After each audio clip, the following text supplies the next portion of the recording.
programa de hoy, Papa Francisco afirma que es inadmisible manipular los hechos para conseguir la nulidad matrimonial. El director editorial del Vaticano recuerda cómo Benedicto XVI combatió abusos en la Iglesia. Además, organizaciones pro vida de Colombia están atentas a nuevas decisiones de la Corte frente a demandas a favor del aborto. Hola amigos, qué gusto saludarlos de nuevo en su programa de noticias con enfoque católico EWTN Noticias. Soy Eddie Rodríguez Morel. Damos el inicio al programa contándoles que el Papa Francisco se reunió en audiencia con los jueces del Tribunal de la Rota como motivo de la inauguración del año judicial y reflexionó sobre los procesos de la nulidad matrimonial. Conozcamos los detalles. Este 27 de enero, en su ausencia con los jueces del Tribunal de la Rota romana, con motivo de la inauguración del año judicial, el Papa Francisco advirtió que es inadmisible una alteración o manipulación deliberada de los hechos para conseguir una nulidad matrimonial.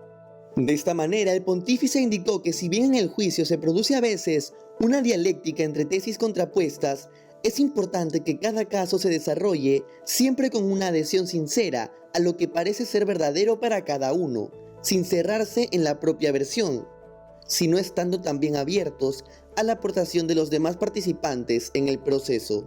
Por otro lado, el Santo Padre resaltó la importancia del compromiso para favorecer el perdón y la reconciliación entre los cónyuges, y también para validar un matrimonio nulo cuando esto es posible y prudente. Además, señaló a los jueces que al presentar la posibilidad de nulidad, es necesario hacer reflexionar a los fieles sobre los motivos que les llevan a pedir la declaración de nulidad del consenso matrimonial, favoreciendo así una actitud de aceptación de la sentencia definitiva, aunque no se corresponda con sus propias convicciones. Finalmente, el Papa los alentó a escuchar para comprender la visión y las razones del otro, casi identificándose con él. Cabe destacar que el Tribunal de la Rota romana, encargado entre otras funciones de recibir apelaciones y procesos de segunda instancia, es una de las instancias judiciales más altas de la Santa Sede, solo por debajo del Tribunal Supremo de la Congregación para la Doctrina de la Fe y del Tribunal Supremo de la Asignatura Apostólica. En otras informaciones, en el contexto de acusaciones de encubrimiento contra el Papa Emérito, el director editorial del Dicasterio para la Comunicación de la Santa Sede recordó el trabajo de Benedicto XVI en torno a los abusos en la Iglesia. Recientemente, Andrea Tornielli, director editorial del Dicasterio para la Comunicación en el Vaticano, recordó el gran trabajo que hizo Benedicto XVI en la lucha contra los abusos sexuales en la Iglesia Católica y pidió no buscar chivos expiatorios fáciles ni realizar juicios sumarios en el marco de recientes denuncias de encubrimiento contra el hoy Papa Emérito. En un editorial publicado en l'Osservatore Romano, periódico oficial del Vaticano, y en Vatican News, Tornielli se pronunció sobre el informe de más de 1000 páginas preparado por la firma legal Westphal Spica Baste para la Arquidiócesis de Múnich en Alemania, publicado oficialmente el 20 de enero de este año, en el que se incluye una acusación contra Benedicto XVI por supuesto mal manejo de 4 casos de abusos sexuales cuando era arzobispo de Múnich a fines de la década de 1970 e inicios de la década de 1980. Al respecto, Andrea Tornielli destacó que el Papa Emérito, con la ayuda de sus colaboradores, no eludió las preguntas del estudio de abogados encargado por la diócesis de Múnich, sino que respondió con 82 páginas tras haber podido examinar parte de la documentación en los archivos diocesanos. En ese sentido, el director editorial del Vaticano precisó que son 4 los casos imputados actualmente contra Benedicto XVI, de modo que su secretario particular, Monseñor George Gansway, ha anunciado que el Papa Emérito emitirá una declaración detallada cuando haya terminado de examinar el informe. Ante esto, Tornielli señaló que mientras tanto se puede replicar con fuerza la condena de estos crímenes, siempre reiterada por Benedicto XVI, y se puede volver a lo que se ha hecho en los últimos años en la Iglesia desde su pontificado. En esa línea, subrayó que Benedicto XVI dio testimonio con su ejemplo concreto de la urgencia del cambio de mentalidad tan importante para combatir el fenómeno de los abusos, escuchar y estar cerca de las víctimas a las que siempre hay que pedir perdón. Nos vamos directamente hasta Colombia con nuestra corresponsal Lida Lozada, quien nos tiene noticias sobre las organizaciones pro vida del país, quienes están atentas a nuevas decisiones de la Corte frente a demanda a favor del aborto. Adelante, Lida. Gracias, Eddie. Un saludo muy especial para ti y para todos nuestros televidentes en esta oportunidad desde el exterior de la parroquia Cristo Rey, ubicada en el norte de la ciudad de Bogotá. Inicio contándoles que luego de que el pasado 20 de enero en la Corte Constitucional de Colombia se produjera un empate con 4 votos a favor y 4 en contra de las 2 demandas que buscan la despenalización total del aborto en nuestro país, fueron nombrados 2 conjueces, es decir, 2 expertos en derechos que en casos como este pueden actuar como magistrados y ayudar a que las próximas semanas o meses se dé esta decisión. Al respecto nos habla Jesús Magaña, director de la plataforma ciudadana Unidos por la Vida. Tuvimos una victoria parcial porque se logró que se recusara uno de los magistrados, el magistrado Linares, que salió fuera de esta discusión, y quedaron 4-4, empatados, 4 a favor del aborto y 4 en contra. Van a tener que llamar a 2 conjueces para definir sobre las 2 demandas que están pidiendo la despenalización total del aborto. Esperamos que en el próximo mes se tome una decisión al respecto, que suena muy difícil, pero con la ayuda de Dios seguiremos luchando por la defensa de la vida en esta instancia judicial, cuyo fallo puede hacer que se abra totalmente la compuerta para el aborto en Colombia. Este grave crimen que destruye la vida más inocente, la vida más indefensa.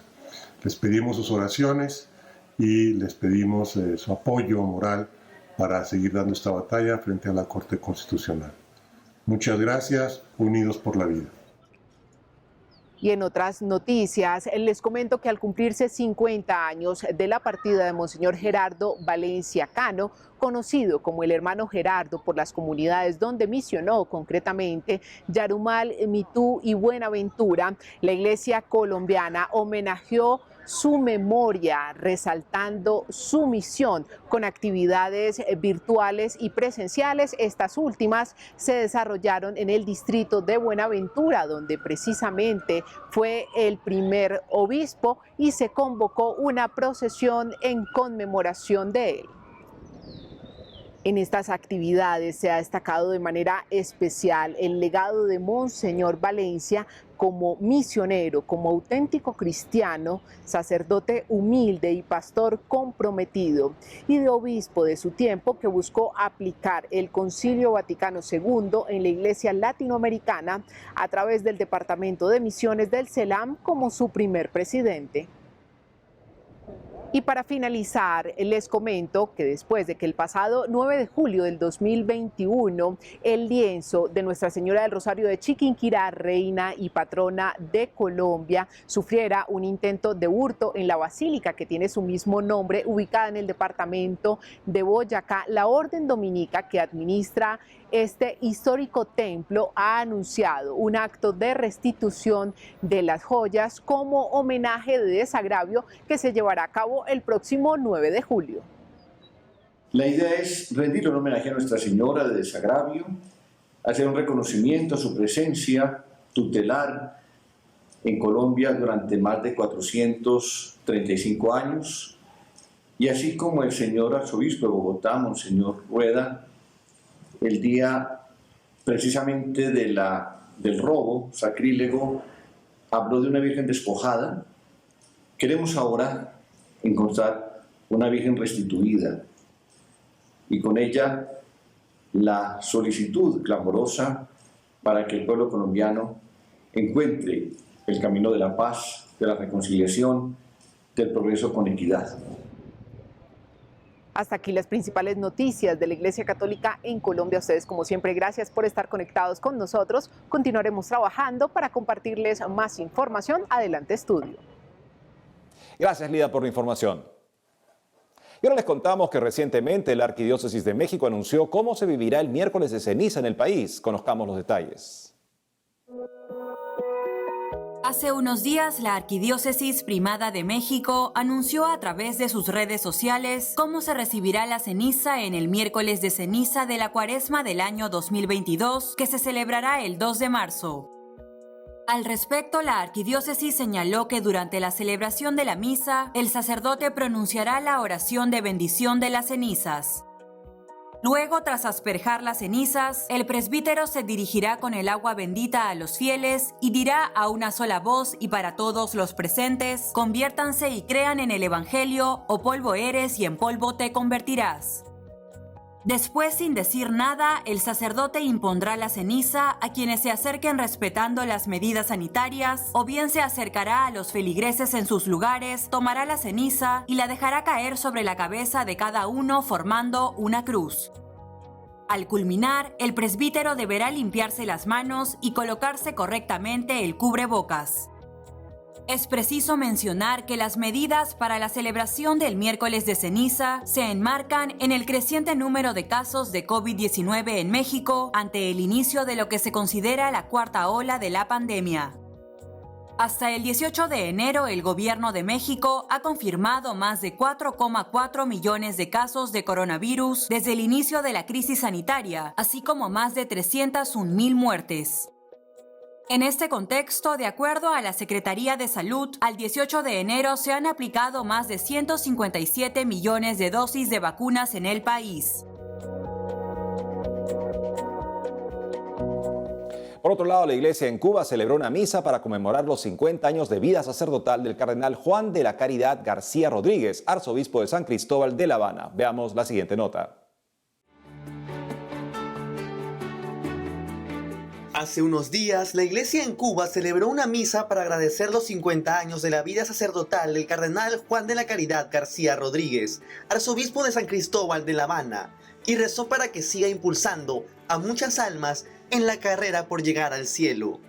Al inicio de la misa, que fue celebrada en la Catedral de La Habana y transmitida en vivo a través de la página de Facebook de la Pastoral Juvenil de La Habana, el sacerdote encargado de la pastoral nombrada recordó el valiente y fiel servicio del purpurado a la iglesia en Cuba durante todos estos años. ¿Cuántos niños habrá bautizado el Padre Juan de la Caridad? ¿Cuántas misas habrá celebrado hasta el día de hoy? ¿Cuántos enfermos habrán sido asistidos por él? Precisamente antes de iniciar la Eucaristía, el cardenal Juan de la Caridad, cuyo lema es "Ve y anuncia el Evangelio", dirigió algunas palabras a los fieles presentes. Pido perdón por no haber celebrado la misa durante todos los días de estos 50 años. Pido perdón por las veces que los he defraudado, por las veces que no he cumplido plenamente la misión que Dios me ha encomendado. Ruego, pues, al Señor misericordia y a ustedes también que la pidan por mí, ahora en el silencio del corazón. En su homilía, el cardenal García recordó los inicios de su vocación, mencionó algunos hitos de su vida sacerdotal y se encomendó a sus oraciones. Asimismo, el purpurado agradeció a todas las personas que lo ayudaron durante su ministerio.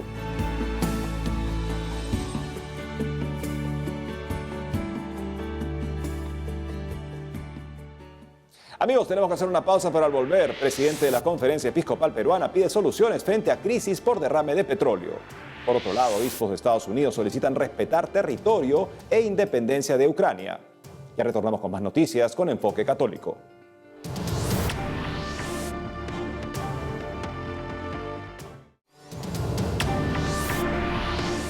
Bienvenidos nuevamente al programa. Y nos conectamos rápidamente con nuestra corresponsal en Perú, Bárbara Socorro, que nos comentará sobre el pedido de la iglesia en el Perú frente a un reciente derrame de petróleo en la costa central del país. Te escuchamos, Bárbara. Hola amigos, un gusto estar nuevamente con ustedes. Nos ubicamos en el Parque El Olivar, en el distrito limeño de San Isidro. En esta oportunidad les contamos que lamentablemente una mancha inmensa de petróleo cubre actualmente una parte del mar y la costa central en Perú como consecuencia de un reciente derrame de crudo. Frente a ello, el presidente de la Conferencia Episcopal Peruana y presidente del Consejo Episcopal Latinoamericano se pronunció frente a esta tragedia ambiental. Y es que el pasado 15 de enero ocurrió un derrame de petróleo durante el proceso de descarga de crudo del buque Mare Dorium de la refinería La Pampilla, operada por la compañía Repsol, tras el fuerte oleaje que produjo la erupción volcánica submarina cerca de Tonga. Unos 6.000 barriles cayeron al mar y el derrame hoy afecta a varias playas del distrito de Ventanilla. Frente a ello, Monseñor Miguel Cabrejos, también arzobispo de Trujillo, pidió en un reciente comunicado actuar con celeridad, por lo que hizo un llamado a los actores implicados a asumir sus responsabilidades y remediar con urgencia el enorme daño ambiental generado. Cabe mencionar que la Marina de Guerra del Perú y el Organismo de Evaluación y Fiscalización Ambiental confirmó en estos días un segundo derrame de petróleo, pero aseguraron que ya iniciaron la supervisión ambiental para verificar la responsabilidad de los hechos y el impacto generado por este incidente. Pasando a otras informaciones, el Santuario Arquidiocesano del Señor de la Divina Misericordia y la Congregación de Hermanos y Hermanas del Señor de la Divina Misericordia anunciaron formalmente la realización del primer Festival de la Misericordia dirigido a músicos católicos a nivel nacional. Bajo el lema Cantaré eternamente tu misericordia, este evento, organizado junto al director espiritual del santuario, el padre Carlos Rosell, tiene como objetivo principal contribuir a la difusión de la devoción a la Divina Misericordia a través del canto y la música como piezas fundamentales para la evangelización. Para más información acerca del festival y los detalles de las bases para elegir la canción de la Misericordia 2022, puede ingresar a www.santuariodivinamisericordia.p y las redes sociales del santuario. Y para cerrar con la información, los obispos del Perú eligieron a los miembros del Consejo Permanente y a los presidentes de sus organismos y comisiones para el periodo 2022-2025. En el marco de su asamblea plenaria número 121, los obispos del país han elegido, además de los integrantes de la presidencia, a los miembros de sus diversos organismos de gobierno y de estructura institucional, tras una jornada larga, transparente y democrática. Como se sabe, el Consejo Permanente, órgano ejecutivo integrado por 12 obispos, es el encargado de asegurar la continuidad del trabajo de la Conferencia Episcopal. Es preciso destacar que Monseñor Miguel Cabrejos fue elegido por cuarta vez como presidente del Episcopado peruano. Amigos, esta es toda la información que tenemos de la Iglesia en el Perú. Volveremos pronto con más. Informó para EWTN Noticias, Bárbara Socorro. Gracias, Bárbara. Pasando a otras informaciones, los obispos de Estados Unidos han solicitado respetar el territorio e independencia de Ucrania. Más detalles en el siguiente informe. El presidente del Comité de Justicia y Paz Internacional de la Conferencia de Obispos Católicos de Estados Unidos, Monseñor David Malloy, pidió a los líderes de todo el mundo respetar el territorio e independencia de Ucrania en medio de las crecientes tensiones en Europa del Este y una posible invasión rusa. En un reciente comunicado, el prelado señaló que con la alarmante situación en Ucrania, hacen un llamado a todos los líderes para que respeten la integridad territorial y la independencia política de Ucrania y participen en un diálogo constructivo para resolver pacíficamente este conflicto que afecta las vidas y los medios de subsistencia de 43 millones de ucranianos. Asimismo, Monseñor Malloy aseguró que en este momento de miedo e incertidumbre, los obispos norteamericanos se solidarizan con la Iglesia en Ucrania y ofrecen su apoyo.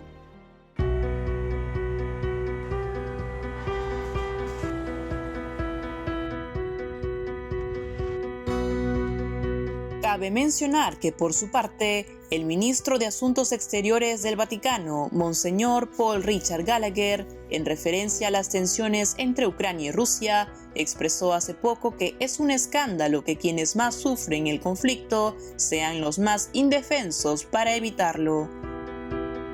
Por ello, citando el libro de Jeremías, capítulo 29, versículo 11, Monseñor Gallagher pidió abrir el corazón al Dios que tiene para nosotros planes de paz, no de infortunio, y quien envió a su Hijo al mundo para anunciar a todos la paz y reconciliarnos con el Padre.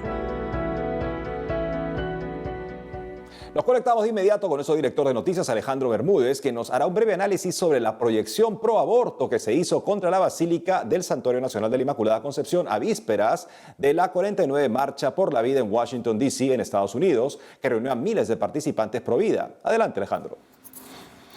Amigos de EWTN Noticias, es un gusto que nos acompañen como siempre. Soy Alejandro Bermúdez y estoy en el estudio de Catholic News Agency aquí en Denver, en Colorado. La semana que pasó, el fin de semana pasado, tuvo lugar la Marcha por la Vida en Washington, D.C., que es una marcha extremadamente jovial, es una de las mejores marchas y es tan popular, 150,000 personas a pesar del COVID. La policía contenta porque saben que los que marchan son personas que no solamente no rompen la ley, sino que incluso les comparten en medio del frío que hace en esta época del año en Washington, D.C., les comparten chocolate caliente o las cosas que están comiendo, ¿no? Bueno, esta marcha, como digo, atrajo en esta ocasión 150,000 personas. Normalmente atrae en los últimos años 300,000 o más participantes. Y curiosamente, la noche anterior a la marcha, muchísimos jóvenes participan en la Basílica de la Inmaculada Concepción, que es el Santuario Nacional Mariano de los Estados Unidos, que está en Washington, D.C., y que es el templo más grande de Estados Unidos y uno de los más grandes del mundo. Bueno, participan en este templo en una misa de vísperas, el día anterior a la marcha, por la tarde-noche. En esta ocasión, un grupo del que ustedes han oído hablar, porque hemos cubierto esta noticia, que se llama Catholics for Choice, o sea, católicos por el derecho a decidir, y que en realidad son un grupo abortista financiado por los peores agentes que hay en términos de anticatolicismo, ¿no? George Soros, la Fundación Playboy, sí, la de la revista pornográfica, y se ponen este manto de católicos. Utilizaron un proyector comercial para proyectar textos e imágenes en la torre y en la cúpula de esta basílica mariana a favor del aborto.